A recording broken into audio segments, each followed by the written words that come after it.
Bienvenue dans ce nouvel épisode de La Chronique du Tailleur. Aujourd'hui, Julien Scavini s'intéresse à l'évolution des coupes et la dimension cyclique de la mode en répondant à cette question. Le pantalon slim a-t-il disparu ? Cela fait en effet une vingtaine d'années que l'on vit la mode masculine à travers un certain prisme, et ce prisme, c'est la finesse, c'est le très près du corps, et c'est, pour utiliser cet anglicisme, la mode, ou en tout cas c'était la mode du slim. Cette mode est apparue dans les années 2000 en réaction en fait à des années 80 et 90 particulièrement larges, voire à la fin des années 90 trop larges. Donc il y a une réaction exactement opposée, et dans les années 2000 est apparue cette notion du slim, qui n'a pas été facile à mettre au point, parce qu'un vêtement d'homme ou de femme, mais d'homme en particulier pour ce qui nous intéresse, plus il s'approche du corps, plus il crée des problèmes. Une veste slim ou un pantalon slim tombe beaucoup moins bien qu'un vêtement ample. Et c'est notable, il suffit de regarder un costume de Michael Douglas dans les années 90, ça tombait de manière merveilleuse, et cela sans avoir besoin d'artifices de coupe très compliqués. Voilà, la coupe était relativement facile à mettre au point, et il y avait, grâce au tissu, il y avait le drapé qui se mettait en place, et le vêtement tombait bien. Par contre, dès qu'on a commencé à chercher à aller plus près du corps, et de plus en plus près du corps, c'est là qu'on a créé des problèmes d'aplomb de manche, des problèmes d'épaules qui cassent, des problèmes de gap collar, etc., etc.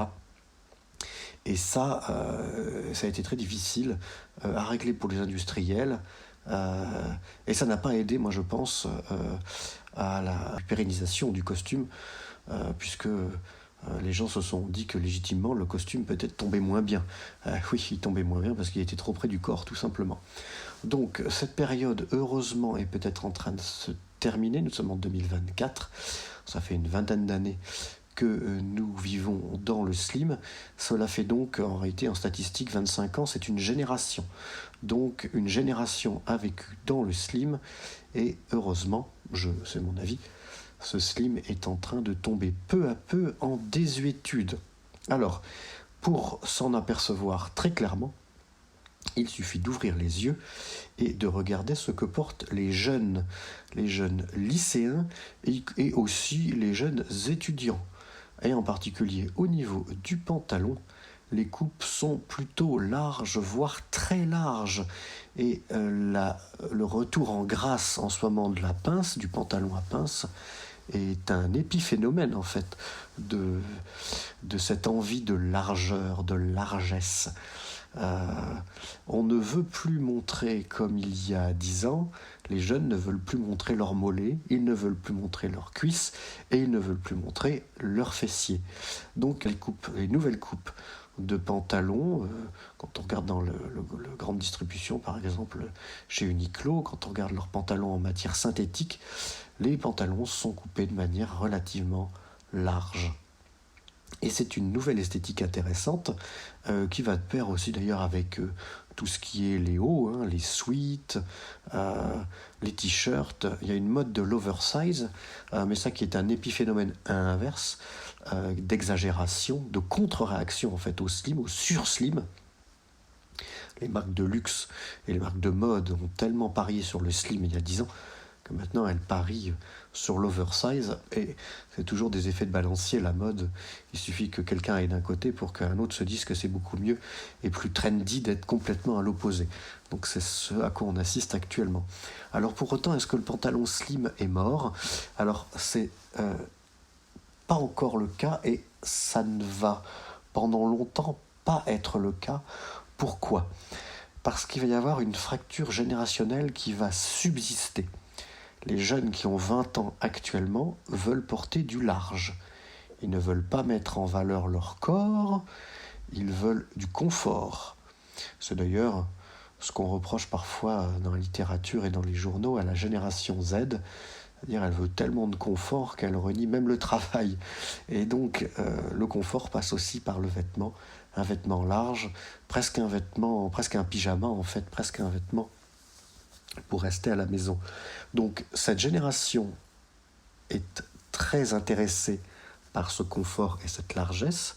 Par contre, la génération qui en fait est la mienne, celle des quarantenaires maintenant, donc en gros entre 35 et 45 ans, voire 50 ans, cette génération-là, elle va rester dans le slim. Parce que c'est une hypothèse, ça, en tout cas c'est la mienne. Je pense que l'homme reste figé dans le style de sa post-adolescence. Un homme, quand il est étudiant, quand il commence à travailler, quand il commence donc à acquérir son indépendance, et son indépendance financière, donc ça arrive autour de la trentaine, et ben l'homme, il va avoir une petite tendance, parce que l'homme, il évolue difficilement, et il va avoir une petite tendance à rester figé dans cette mode qui est, pour lui, sa jeunesse. Alors, on parle pas de 15 ans, mais on parle de autour de 30, 35 ans, on acquiert des réflexes vestimentaires en particulier, et on les garde longtemps. Et c'est souvent une question qu'on me pose quand un homme commande et qu'on est en train de discuter justement de la question des mesures du pantalon. Parfois c'est la dame aussi, la femme qui accompagne, qui pose la question, et parfois c'est les deux en même temps, de savoir ce qui est à la mode. Et parfois il y a également la rupture, elle se symbolise aussi lorsque par exemple un père accompagne son fils. Et c'est là vraiment qu'on voit le choc générationnel. Un père qui aurait 70 ans accompagne son fils qui en a 35, 40.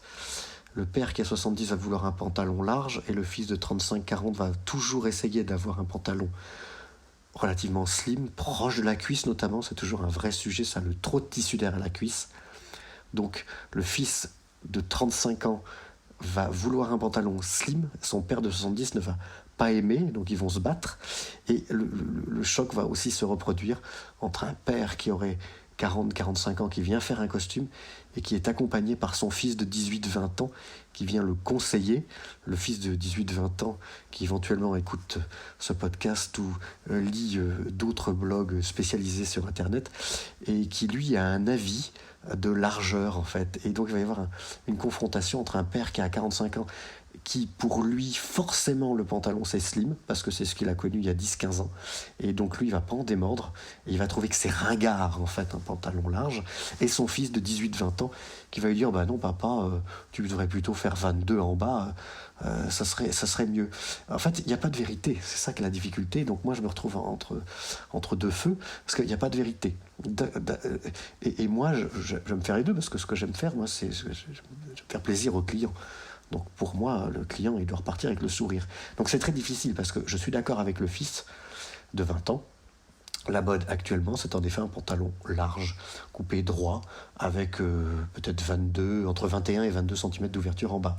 Par contre, son père, il a 45 ans. Et lui, il n'a pas du tout envie d'avoir l'air d'un ringard. Lui, il veut avoir ce slim des années 2000, parce que pour lui, c'est ça qui fait jeune. Et donc, il ne faut pas lutter contre cette envie, il ne faut pas lutter contre ce sentiment.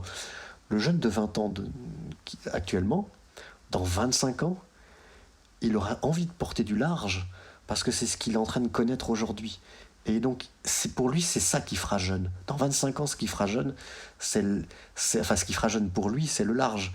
Par contre, dans 25 ans, le jeune qui aura 20 ans à ce moment-là, pour lui, ce sera peut-être le slim. Donc, parce que ça va peut-être faire un effet de balancier, on ne peut pas trop savoir. Hein. On n'est jamais devin sur l'avenir. Mais ce que je veux dire, c'est que il y a un choc générationnel qui se reproduit de manière cyclique. Et je suis toujours amusé de constater que, en effet, aux alentours de 40-45 ans, on ne veut pas abandonner le slim. Et je n'ai aucun client de 40-45 ans qui va vouloir faire un pantalon large. Aucun. Ils veulent garder une allure jeune, c'est-à-dire pour eux une allure slim. Alors ça pose un problème, parce que quand on fait du prêt-à-porter, c'est vraiment une question de cible. À qui je m'adresse ? Est-ce que je fais des pantalons très très larges, coupés taille haute ? Mais à ce moment-là, je vais me couper toute la clientèle des gens de 45 ans. Parce qu'en réalité, là, je vais parler aux petits jeunes trendy, aux petits sartoriaux de 25-30 ans, qui ont saisi l'idée que taille haute et coupe droite, c'était beau, mais tout est relatif. Par contre, si on est une marque et qu'on veut se positionner pour vendre à des gens qui ont de l'argent, c'est-à-dire des gens qui ont 45-50 ans, là, va falloir leur faire assurément des pantalons slim. Et donc, c'est pas facile en fait, parce que on peut pas plaire à tout le monde. Aucune marque ne peut jamais plaire à tout le monde. Mais si vous êtes dans une marque de grand volume, en général, il y a quand même des chances que vous ayez plutôt des coupes relativement ajustées. Moi, j'ai tendance à penser. Mais les marques vont se questionner.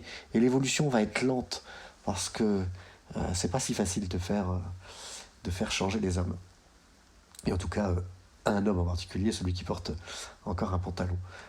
Et ça se manifeste aussi d'ailleurs, il n'y a pas que le pantalon de costume qui est sujet à ce questionnement, mais il y a le jean aussi. Est-ce que le jean il est proche de la jambe? Est-ce qu'il est slim, semi-slim, tape raide, etc.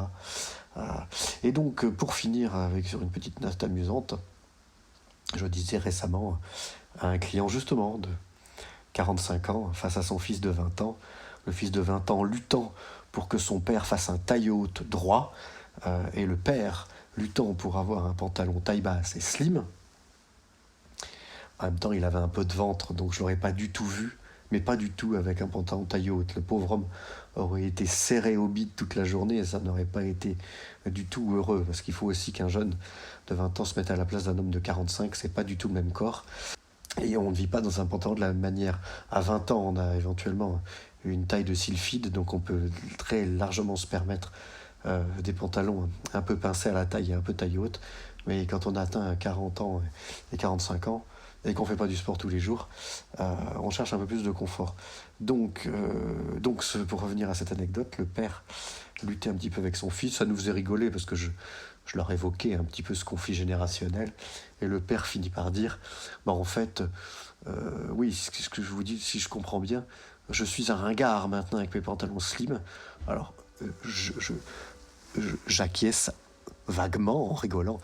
Je lui dis, oui, le slim, c'est le nouveau ringard. Voilà, alors que dans les années 2000, le ringard, c'était les gros pantalons larges des années 90. Donc, tout évolue et ça, la mode, pour ça, la mode, elle est glissante, justement. Elle évolue cycliquement. Donc, le slim, c'est le nouveau ringard. Qu'on se le dise. Merci Julien, on se retrouve la semaine prochaine pour une nouvelle chronique du tailleur. En attendant, n'hésitez pas à vous abonner et à laisser un avis sur les plateformes de podcast.